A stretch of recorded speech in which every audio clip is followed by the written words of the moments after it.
everybody? Welcome to the Comic Game Movie Show. My name is Deshaun, and today I'm here to review Moon Knight Episode 6, the season finale, maybe the series finale, hard to really tell, but at least the season finale. Now, this episode was a bit worrisome just because how short it was.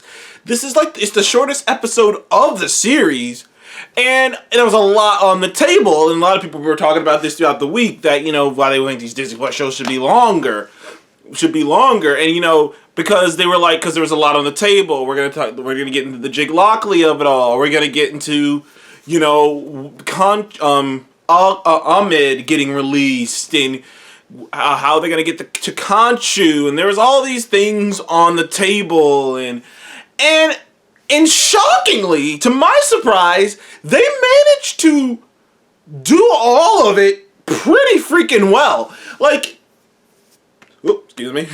It was still really fast paced, and they really went through it. It's not like it wasn't like an hour and some change episode where they could have maybe took a little bit more time to set certain aspects up. But overall, this ended up being I'd probably say this is the second best season finale. I think it's the second best season finale behind Hawkeye. Maybe ahead of Hawkeye. It might be tied with Hawkeye. Because so far, it's to me, the top three is the Loki season finale, the Hawkeye season finale, and now this season finale. They're right in there for totally different reasons, all three of them. Not to say that the WandaVision and the Falcon and Winter Soldier season finales were bad. I just thought that they left more on the table, that they could have been better. It was I think I said it before. The Falcon and Winter Soldier were game-winning layups. It's a game-winning shot. They got where we wanted to get. We got where we wanted to go. We got across what we wanted to get across. The most important thing was the win. But it could have been more dramatic. It could have been more memorable. It could have been a game-winning dunk. It could have been a game-winning three-point buzzer-beater shot. It wasn't that. It was a layup. And that's what I think of the Falcon and the Winter Soldier and the WandaVision. Whereas I think the Loki and the Hawkeye and on the Moon Knight season finales were buzzer beaters. I think these were legit jump shot, horn goes off, buzzer beaters. I hate to do all these sports analogies, but it's just the best thing I can come up with at the top of my head. But I think that this is definitely amongst the best season finales because first of all, it has the best action sequences in the entire show. It has some emotional punch. Introduces a new hero, gets across all these different things, has the best special effects in the show, particularly when you see Ammit, which when you see what she looks like is awesome. There's there's so much in this finale, dude. There's so much in this finale, so many questions answered, so many things set up, put up, however you want to put it. And dude, I was surprised that they were able to do a lot. Now, could they have given this more time and it would have been better? I think it could have been better if they given more time. But with the time that was given, it didn't feel like a waste. Now, I do see some people actually not liking it. I've seen some people very critical of it because they're saying that there's plot holes and there's logical leaps and I didn't get that. I'm not sure I understand where they're coming from there. If the plot hole is because spoiler alert, Jake Lockley is there, but you don't see him until the very end.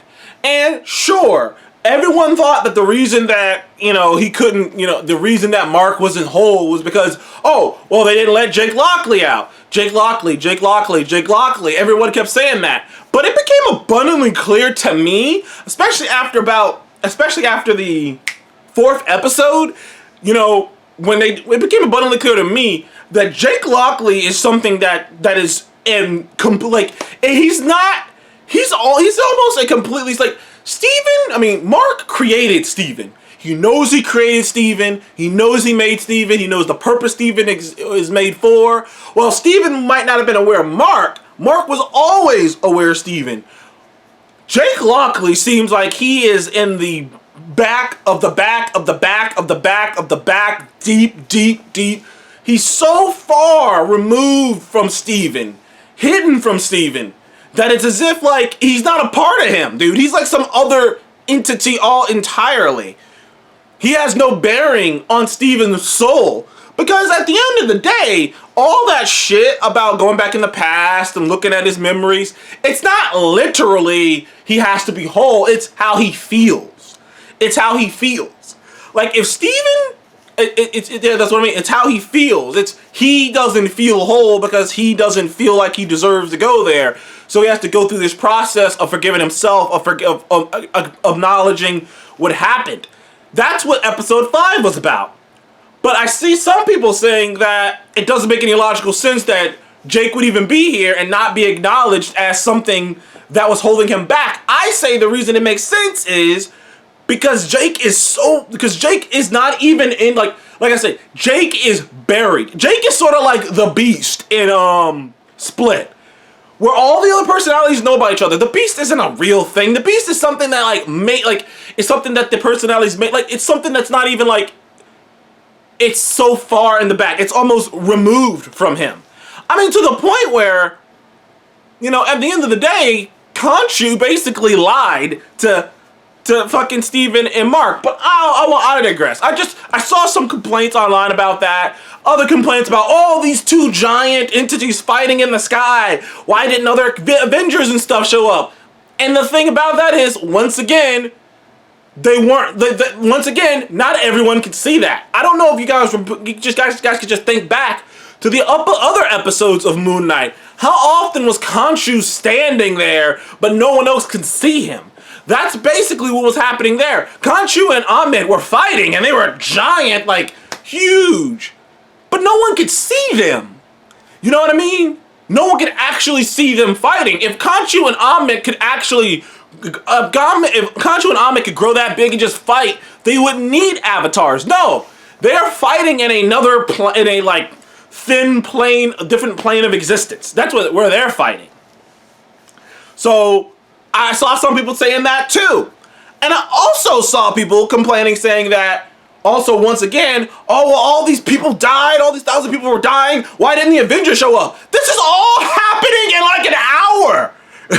Like, this is happening in like now. Like, how would the Avengers show up to that? Why would one, there is no Avengers.